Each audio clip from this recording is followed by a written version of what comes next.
Hi everyone, welcome to today's video. My name is Stephanie and today I'm going to be finishing up my little brand recap and collection tier list series by ranking all of Holo Taco's collections and bundles from 2023. Holo Taco, just like a lot of the other boutique brands that I already did videos on, pretty much released a new collection or bundle every single month last year. So I figured it would be fun to kind of revisit them and just talk about them a little bit, but also to rank them in a tier list. And a tier list, if you don't know, is just this ranking system from S through F, where S is like so perfect, no notes, and F is like awful. We don't talk about that. Like I mentioned in my other videos too, I generally am a pretty big fan of a lot of what Holo Taco put out last year. So they are gonna skew towards like the top half of the tier list, but I definitely still have a lot of criticisms, I guess, and thoughts about some of these. So yeah, without further ado, let me just show you my rankings.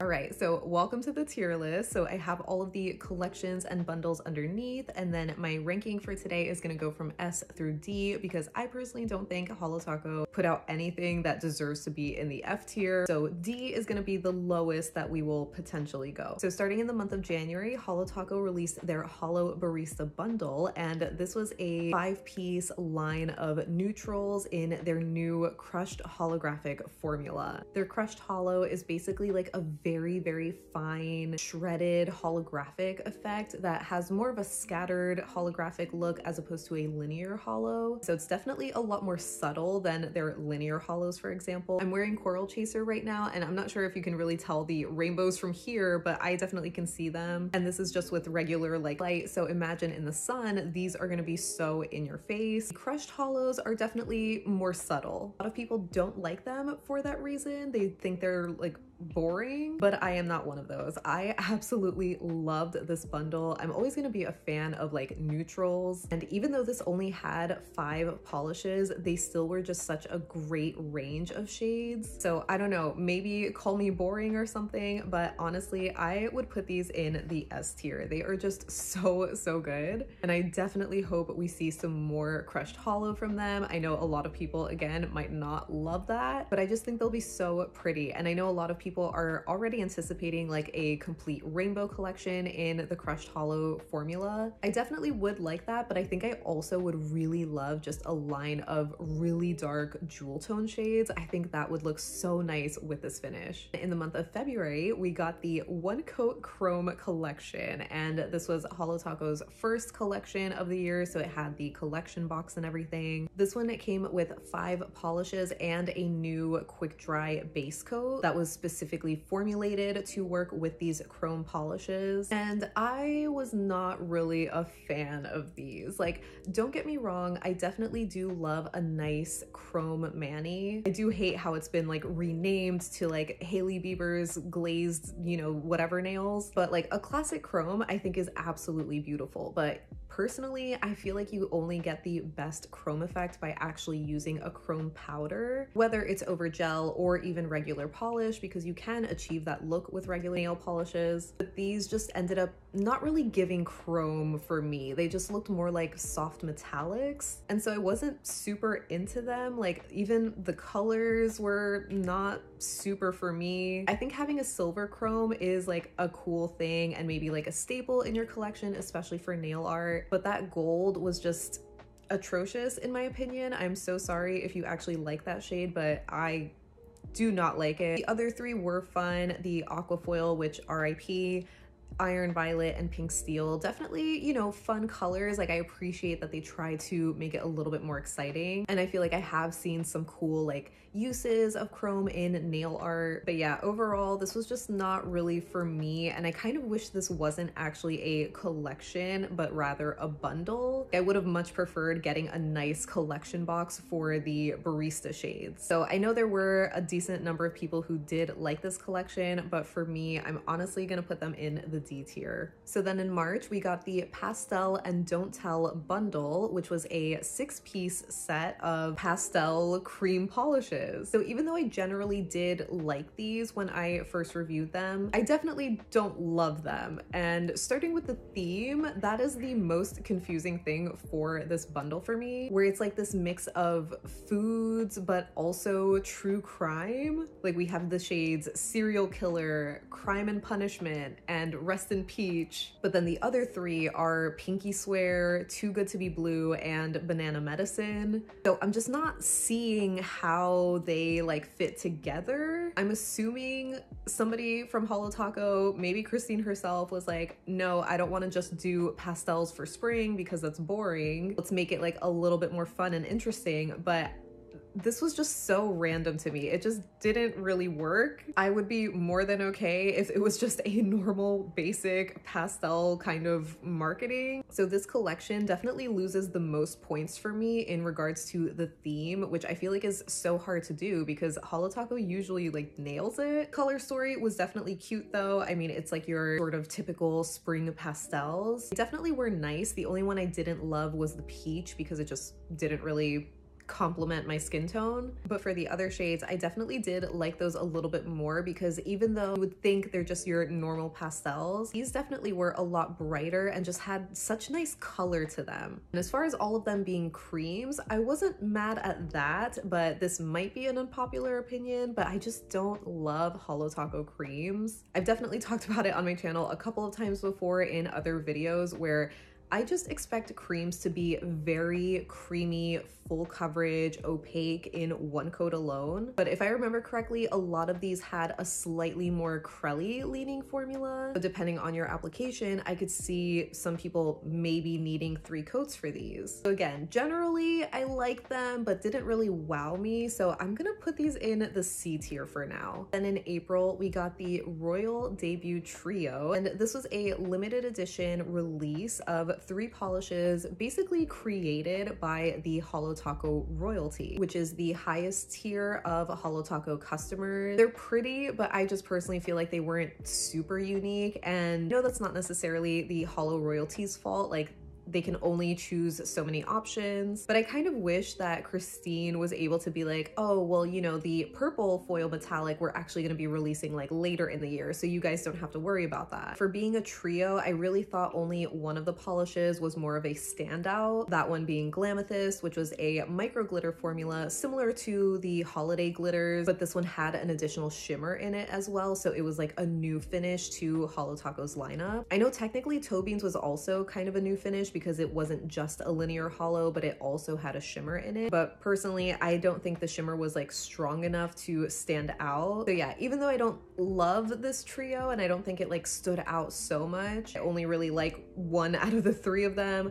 I still think I would put this in the B tier because it's still like a solid trio. They're purples and pinks, so I like them. I just wish they were a little bit more different maybe. So then in the month of May, we are starting summer off with the Vacation collection, and this was a really exciting one. This one had 5 polishes in a range of shades and finishes, new ones to Holo Taco. But yeah, this was a really, really fun one. I think it was just so exciting to see such a fun and creative range of these new finishes to Holo Taco's catalog because it was just so needed. This collection I feel like was just so rejuvenating, just fitting so well into that vacation theme. And even though I was a little bit picky about some of the colors like Late Checkout and Tax Haven being darker ones, it's because it was like the beginning of summer. I'm very much a seasonal wearer, so I was just looking forward to wearing like the brighter colors. But looking back on it now, like I do love it as a full collection because I feel like those darker colors are just so perfect for the end of summer, like perfect shades for August, even September, like just, you know,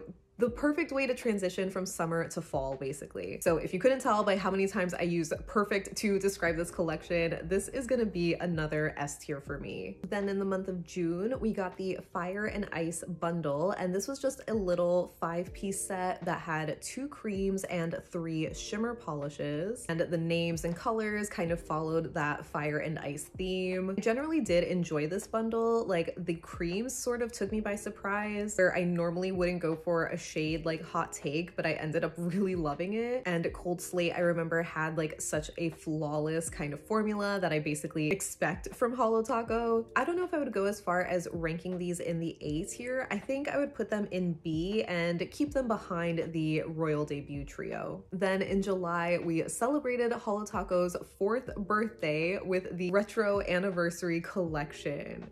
So this one was so fun. It was another 5-piece collection that had this new formula to Holo Taco's catalog, which were jellies. And if you know me and my channel, you know that I love jelly polishes. So I was excited to finally see some from Holo Taco. They definitely had such a great formula where they were a bit more pigmented and full coverage for being jellies. So you could wear them and cover up your nail line, or for the most part on 3 coats, but they were so easy to work with. They blended so nicely together, so there was like a lot of fun watercolor or tie-dye style nail art with these. Just super fun overall. I feel like they just nailed this collection. I still cannot get over the retro VHS tape collection box. It is just so amazing. So this is definitely another S tier, but I think I'm gonna put it behind the Holo Barista bundle, which I know might sound crazy that I'm putting neutrals in front of these fun jellies. It's so hard. Like, I am debating putting it at the very top of S. It definitely has the points to beat Holo Barista just based off of the theme alone, but I think when it comes to, again, like the individual colors, I think I would lean more towards the Holo Barista shades.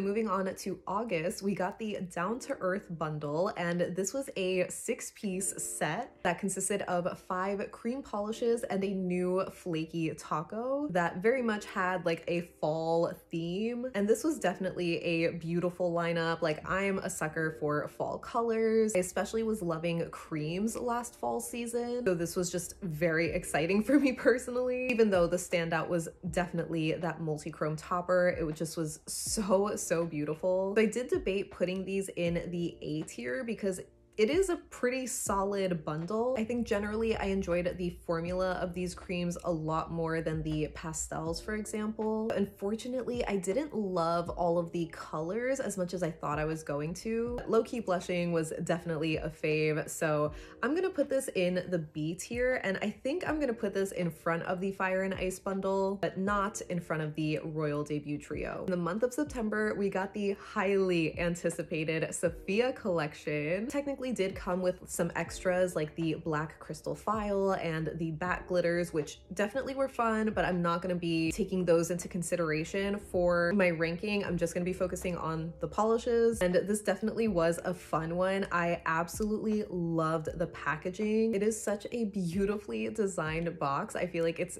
easily the best one that they put out all year. And as far as the polishes go, there were 5 different shades and finishes, some of them being new finishes to Holo Taco's line, like Spirit Fingers, where it was like that crelly with a shimmer and this dainty hollow. It's basically very similar to the Goddess Complex shades from Mooncat or the Surfer's Crush collection from Cirque. This was Holo Taco's first time releasing that finish, and it had everybody in a chokehold. So even though I generally did think this was a very strong collection for Holo Taco, I personally don't think I would put this in the S tier. I definitely would put it in A, but like I said in my original review video of these, I was just kind of surprised by like the color palette of these. Again, even though I know that they make sense and that I even like some of them, like I was hoping that we were gonna get a super dark vampy purple kind of shimmer. I feel like they were already hinting at possibly doing a second collab, so if and when that happens, I'm just hoping that we will get that range of super dark vampy colors, because we really don't see that already from Holo Taco, so I was kind of expecting that to happen with Safiya. Then in October, we celebrated Christine's birthday with the Purrfect birthday party pack. The cuticle oil pen launched alongside this, but again, I am not going to be talking about that because that is just going to bring down the rating. So we will just be focusing on the 3 polishes that were released, and they were 3 magnetics. We got Cool Cat Mom for Christine, and then Menchie Cat Eye and Xyler Cat Eye, and I really love these. I feel like I'm in the minority for actually loving Holo Taco magnetics. I personally had a great experience with the very first collection, but I know a lot of people did not. You guys probably know I'm a pretty picky person when it comes to greens, and I don't love chartreuse shades, but Menchie Cat Eye is easily one of my new favorite greens. Xyler Cat Eye was more coppery and orange, so warm and cozy. I think a lot of people really loved Cool Cat Mom the most. I was hoping that I was gonna love it, but it just didn't really wow me in the end. That being said though, I definitely still think this was a great little birthday trio. So I personally would put these in the A tier, definitely behind the Safiya collection though. Then in November, we got the After Party collection, and this was a 6-piece collection that were basically all like glitter, sparkly formulas. It was definitely a fun collection. Like I love the more New Year's like winter theme of this as opposed to it being more specific to like the holidays. It was also fun to see again just some more like experimentation with these glitters. My favorite was definitely Midnight Owl. These definitely were very unique overall, both in terms of their colors and their finishes. Absolutely nailed the theme with the whole like after party New Year's vibe. The box was also really beautiful, where it was definitely another top favorite from the whole year. But I am a little torn on where to rank it exactly. Like I definitely at the very least would put it at the very top of B tier, so in front of the Royal Debut Trio, or putting it at the end of A tier. It's kind of like right in between. So I think I'll keep it in the front of B for now. That just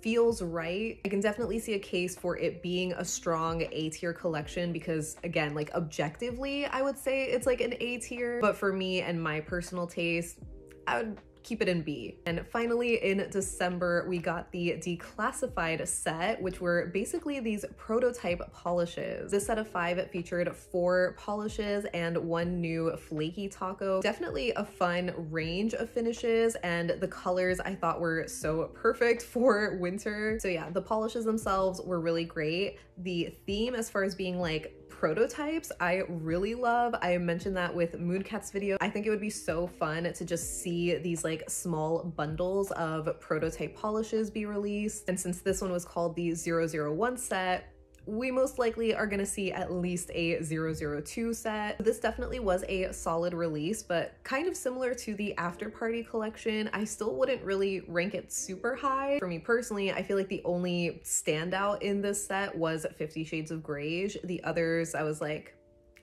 because I just had others in my collection that I liked more. So I would also put this in the B tier, behind After Party and in front of Royal Debut. And here is my completed Holo Taco 2023 collection tier list. In the S tier, I have the Holo Barista bundle at the very top of S, followed by the Retro Jellies and then the Vacation collection. In the A tier, we have the Safiya collection and the Purrfect birthday magnetics. The majority of them are in B tier, starting with the After Party collection, the Declassified set, the Holo Royalty Trio, then the Down to Earth bundle and the Fire and Ice bundle. Unfortunately, the Pastel and Don't Tell bundle is in the C tier. Lastly, in the D tier are the One Coat Chromes. Overall, it was definitely a really great year for Holo Taco in my opinion. Again, I just love the mix of finishes that we got from them. It was just so refreshing to see these new formulas to their catalog, so I just can't wait to see what they put out this year. So that wraps up my Holo Taco collection tier list for 2023. As always, I would love to know what you think of my tier list, where we agree or disagree. As a reminder, this is just my personal taste. I know that a lot of these collections and bundles generally or objectively are really great. This just totally reflects my personal tastes and opinions on these polishes. I'm definitely really excited to see what Holo Taco is going to be putting out this year, because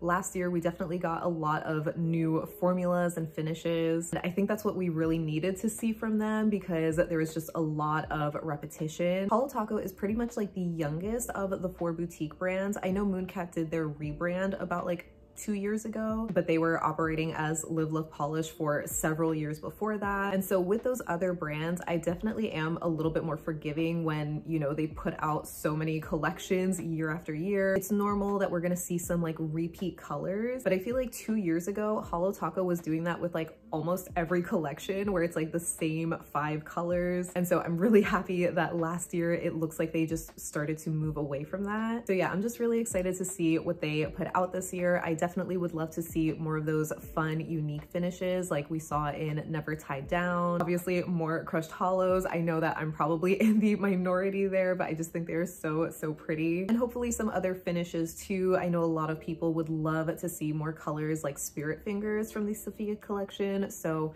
I wouldn't be mad at that. So that pretty much wraps up this little mini series. I hope that you enjoyed it because I definitely love looking back on the earlier collections just to give them some love because some of them are really gorgeous and it's just so easy to forget what's come out when we get something new every single month. So make sure to leave me your rankings for these collections down below, or at least what you would have in the S tier or even what you would rank in the lowest tier, or just leave me any and all thoughts that you have down below so we can chat about it.